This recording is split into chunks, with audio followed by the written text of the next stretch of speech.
Hi, I'm Ryan Szymanski, curator for Battleship New Jersey Museum and Memorial. Today's President's Day, so we've got a video for you on the presidents. We're going to talk about which ones served in the military and what ranks they achieved for their service. But first, here's a word from the museum. We are Last Salute Military Funeral Honor Guard, proud to be among the most decorated battleship in American history. Please support the Battleship New Jersey. Let's start with the presidents who never had military service. The Adams boys, John and John Quincy, did not have any. So there's a tradition going all the way back to our second president that the President of the United States did not need military service. Martin Van Buren did not. Grover Cleveland never served. Although he was drafted, he just paid $150 to have someone else go in his place, which was legal. Woodrow Wilson never served.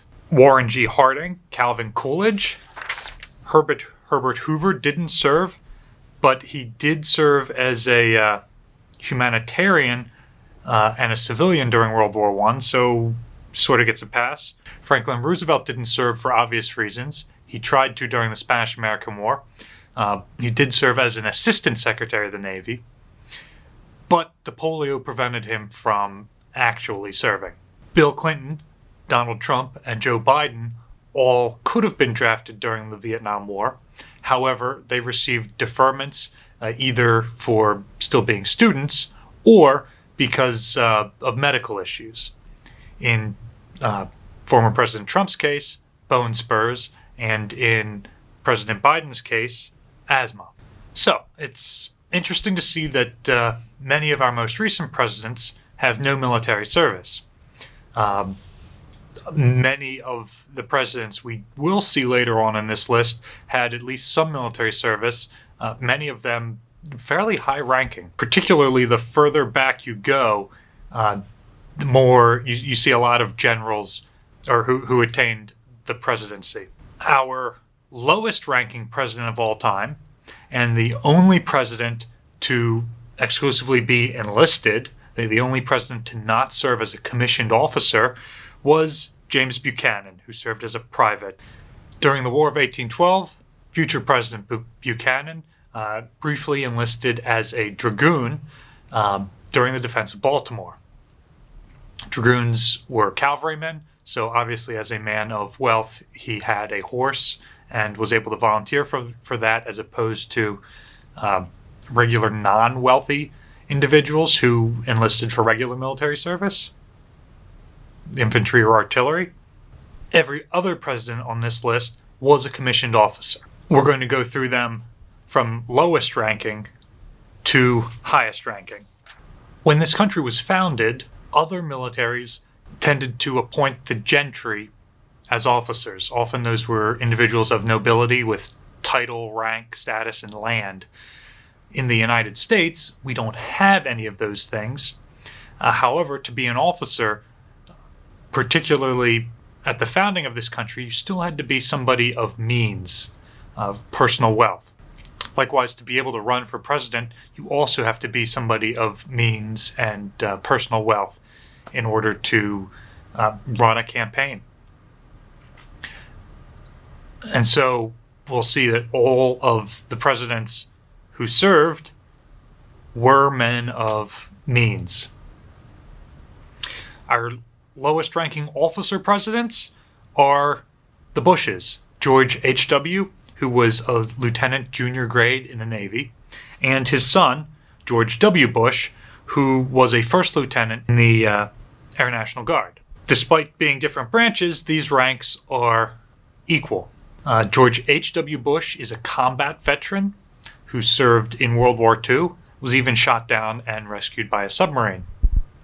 George W. Bush flew F-102 fighters with the National Guard stateside during the Vietnam War, but did not see any active wartime service himself. Next on the list, we've got another Navy man, Jimmy Carter. Carter volunteered for submarine service, graduated from the Naval Academy at Annapolis, and was nuclear qualified.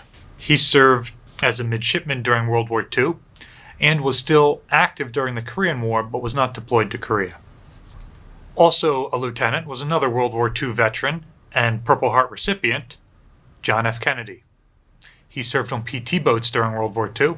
If you'd like to learn more about PT Boats, there's a link for the video we shot on Battleship Cove's PT Boats. Next up, we have a couple of captains. Ronald Reagan, Abraham Lincoln, and John Tyler all served as captains in the Army or Army Air Forces. President Reagan, as an actor, Reagan filmed a number of training videos during World War II. Yes, Sergeant. Lieutenant Morgan's airplane's ready, sir. Excuse me, Captain. I'd sure like to stay and listen, but I'm due upstairs now. Look, Lieutenant, in a couple of months you'll be playing for keeps, so you better start right now. That chino lounge suit you're wearing is all right for indoor sports, but it wouldn't be much help with the fire in the cockpit. Yes, sir. You don't want to get too casual, Lieutenant. You fly nice and easy, you get into bad habits. Remember, clothes make the fighter pilot. Always wear your helmet, coveralls, gloves, and boots. That's an order. Yes, sir.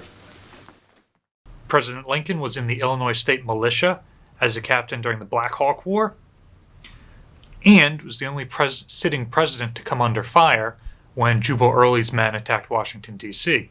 But that was as president, not in his military capacity. And then John Tyler was with the Virginia State Militia during the War of 1812. Next up, Gerald Ford, another Navy man. He served on the light carrier Monterey during World War II. Monterey was one of the 3rd Fleet ships operating alongside New Jersey when they went through Halsey's Typhoon. Next up, we have William McKinley, who was a brevet major.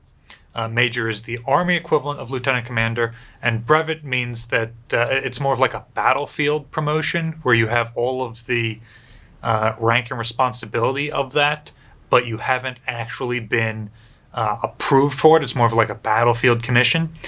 So he probably never received a major's pay, but he did have a major's responsibility. He served during the Civil War. Also a major is Millard Fillmore. He served with the New York State Militia, but didn't have any combat experience. Next up, we have a couple of Navy commanders. These are the highest ranking naval officers who are going to appear on this list. It's interesting that while there's a number of Army flag officers, no naval flag officer was promoted. Part of that reason might be that from its inception, the United States military did recognize the rank of general, but it wasn't until the Civil War that the rank of admiral was created. Otherwise, why we've never seen admirals become presidents, I could not say. Even captains, for that matter. And the early Navy did have captains. So, both Lyndon B. Johnson and Richard Nixon were World War II veterans who attained the rank of commander. Johnson received the Silver Star from MacArthur himself, and Nixon also served in the South Pacific. Next up, we've got the colonels. Harry Truman was a colonel during World War I, and Theodore Roosevelt was a colonel of volunteers during the Spanish-American War. James K. Polk was a colonel with the Tennessee Militia, although he didn't have any combat experience. James Monroe served during the Revolutionary War as a colonel with the Continental Army, and James Madison was a colonel with the Virginia Militia without any combat experience. And finally, Thomas Jefferson held the rank of colonel with the Virginia State Militia. He didn't have combat experience. Next, we've got 4 brigadier generals. Benjamin Harrison was with the Indiana State Militia during the Civil War. Andrew Johnson served as a brigadier general during the Civil War, as did Chester A. Arthur with the New York State Militia, and Franklin Pierce with the New Hampshire Militia. Franklin Pierce served during the Mexican War. There were 6 major generals. William Howard Taft was a major general without any combat experience. He was given that rank by President Wilson so that he could be the head of the Red Cross, which at that point was under the jurisdiction of the War Department, which doesn't exist anymore. James Garfield was a major general of volunteers. He served during the Civil War, as did Brevet Major General Rutherford B. Hayes, also with the volunteers. Zachary Taylor had a fair amount of military experience with service in the War of 1812, the Black Hawk War, the Second Seminole War, and the Mexican-American War. William Henry Harrison was also a major general and served during the Northwest Indian War and the War of 1812. Andrew Jackson is our final major general. He served during the Revolutionary War, the Creek War, the War of 1812, and the First Seminole War. Next up would be the rank of Lieutenant General. Technically, that's the highest rank that President Washington ever held while he was alive, but he doesn't quite fit in here. So we'll go to General of the Army. Ulysses S. Grant, who held the rank of Lieutenant General during the Civil War and was the first person since Washington to achieve that rank, was promoted to the rank of 4-star General of the Army following the Civil War. He also had service in the Mexican-American War as a lower-ranked officer. Above Grant, with the 5-star rank of General of the Army, was Dwight D. Eisenhower. He served during World War I and was the supreme Allied commander in Europe during World War II. And then, of course, at the top of our list, General of the Armies, not to be confused with General of the Army, is George Washington.